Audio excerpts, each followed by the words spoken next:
Você sabe por que o Sandá do Brasil precisa de uma identidade própria? Meu nome é Jerônimo Marana, criador do Sandá Expert, o primeiro curso online no Brasil sobre Sandá, criado por um medalhista mundial, que é um curso onde eu ensino as ferramentas que eu uso para entender cada uma das categorias e entender também os meus adversários. E você pode conhecer acessando universidadedaespada.com/Sandá Expert, o link está aqui embaixo na descrição. Cara, no Campeonato Mundial de 2011 aconteceu uma história que eu tenho que contar para vocês aqui. Esse Mundial foi na Turquia. Eu estava lá na área de aquecimento. Não sei se eu ia lutar, se eu já tinha lutado, se eu ia ajudar alguém a aquecer, se eu ia aquecer. Enfim, eu estava lá na área de aquecimento. E a área de aquecimento era assim. Eu vou descrever aqui, você imagina. Você está olhando para a porta. Deixa eu ver. Você está olhando para dentro. Imagina que você, aqui ó, é para dentro. Então desse lado aqui, seu lado esquerdo, tinha um leitai, desse lado aqui, do lado direito, um tablado de taulu, carpete de taulu. Então aqui tinha o leitai, um leitai elevado, né, como que a gente luta no campeonato. Geralmente, eu acho que normalmente acho que é mais, tem na área de aquecimento um leitai no chão mesmo, uma área de aquecimento no nível do chão, que é mais fácil, mais prático, mas nesse caso, na Turquia, tinha um leitai elevado mesmo, exatamente igual na área de competição. E aí, eu estava lá, em um determinado momento, subiu um atleta da China sozinho no leitai para aquecer, ele com um técnico.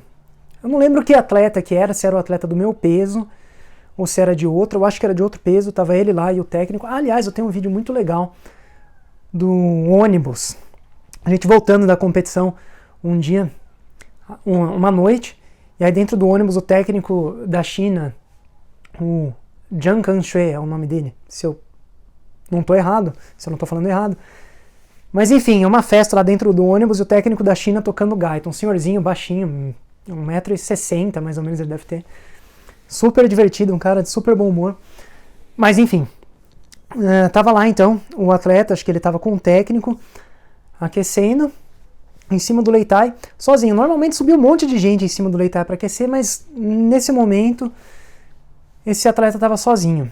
Ele começou a bater no alvo com muita explosão, muito rápido. Daqui a pouco começou a aglomerar, começou a juntar uma multidão, né? Uma galera, assim, sei lá, umas 30, 40 pessoas em volta do leitai, olhando para cima, todo mundo junto, com o leitai no centro e todo mundo assistindo esse atleta aquecer. Aí você imagina se fosse você lá em cima, né? E todo mundo te olhando, aquecer, todo mundo impressionado, como que você ia se sentir. E essa cena me chamou muita atenção. Por quê? Porque isso foi um erro de quem estava assistindo o aquecimento desse atleta. Porque ali naquele momento eles deram uma atenção tão grande para esse atleta que ali, sem saber, eles estavam elegendo quem seria o campeão da categoria. Eu acho que já devia estar numa fase mais avançada do campeonato, de repente era perto da minha última luta, não sei, mas se eu não me engano estava mais perto da fase final, então o pessoal estava mais de olho nos atletas que estavam avançando, né? Eu acho que foi essa a situação. De qualquer forma, ali naquele momento eles elegeram um campeão, eles falaram, tudo bem, vai ser você que vai ganhar, inconscientemente, sem perceber, e claro que aquele atleta também percebeu que ele estava sendo eleito o campeão. Então, o que acontece, né, nesse tipo de situação? Como é que essas pessoas estão se comportando? Elas estão se comportando como um admirador chinês, como se fossem admiradores de chinês, adoradores de chinês. E essa é a atitude completamente errada de um atleta. Um atleta de alto nível, ele deveria subir lá no leitai e rivalizar com aquele atleta. Era o que eu deveria ter feito se eu estivesse aquecendo, eu não sei o que eu estava fazendo. Se eu fosse um pouco mais esperto, eu chamava alguém, pedia para pegar o alvo e subia lá para bater alvo junto com o chinês em cima do leitai, como uma espécie de desafio. Naquela época eu não pensei nisso, não tive essa mentalidade, mas deveria ter tido, era o correto, era a melhor atitude a se fazer de um atleta de alto nível, de desafiar o outro, mesmo não sendo do mesmo peso. Eu acho que ele não era do meu peso. Mas mesmo assim, não interessa.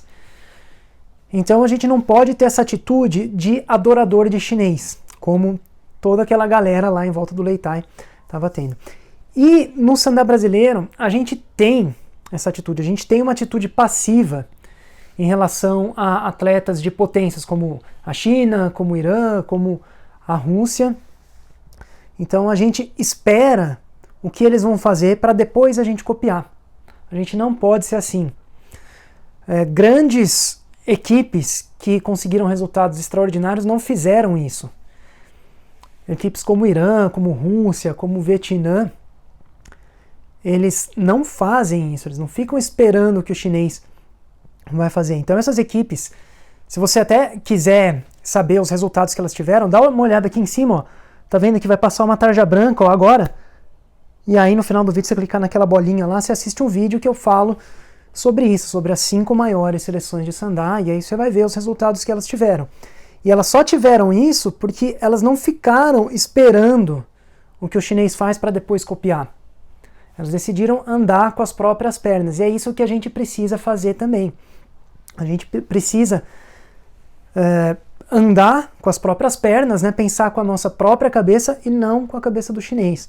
Não dá pra gente ter essa atitude de esperar, o chinês tá fazendo hoje tal queda, vamos fazer também. O russo começou a fazer tal chute que eu achava que não funcionava, agora eu tô vendo que funciona. E aí começa a fazer também. Não é assim que a gente tem que se comportar.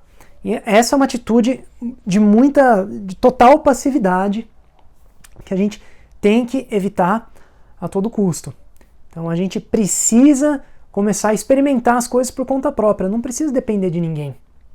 A gente tem que começar então a experimentar, mas não só isso, porque o que a gente precisa fazer vai muito além da técnica. A gente aqui no Brasil tem muita prática, mas a gente não tem teoria, né? A gente faz muito, mas pensa pouco, né?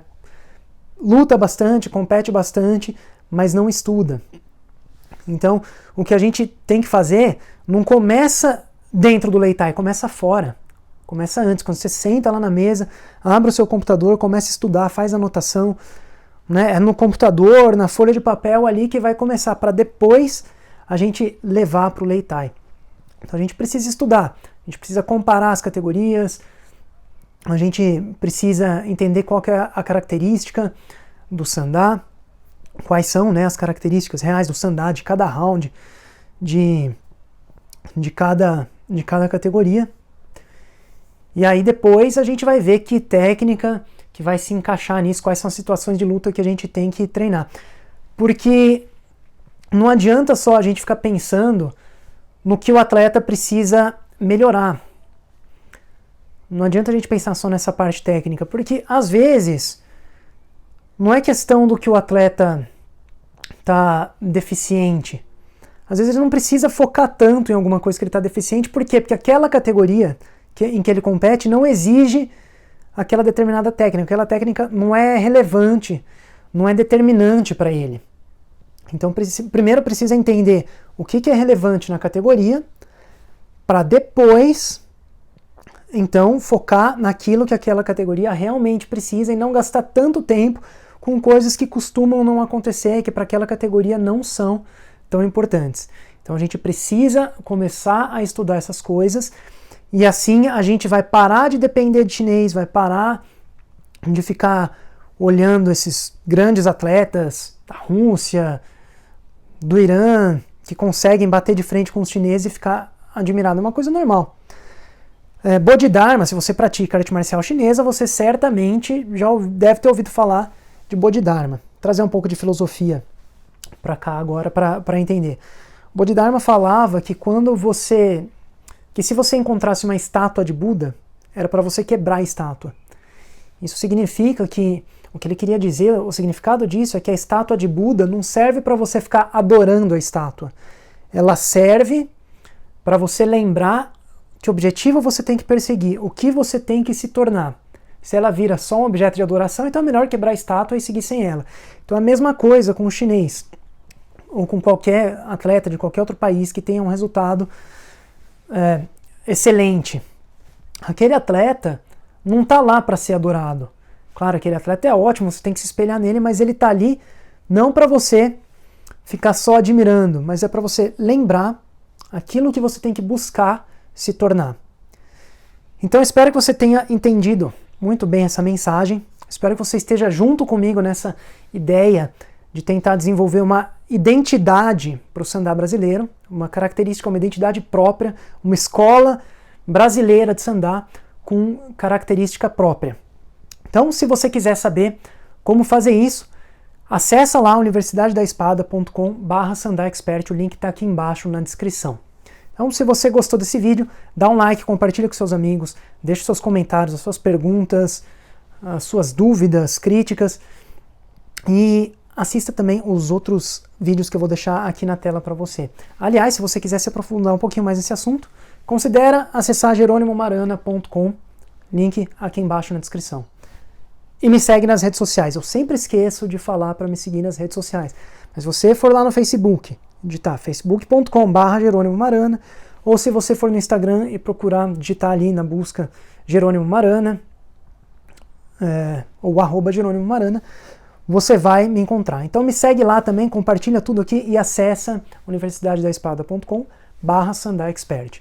Vou ficando por aqui, um grande abraço e até o próximo vídeo.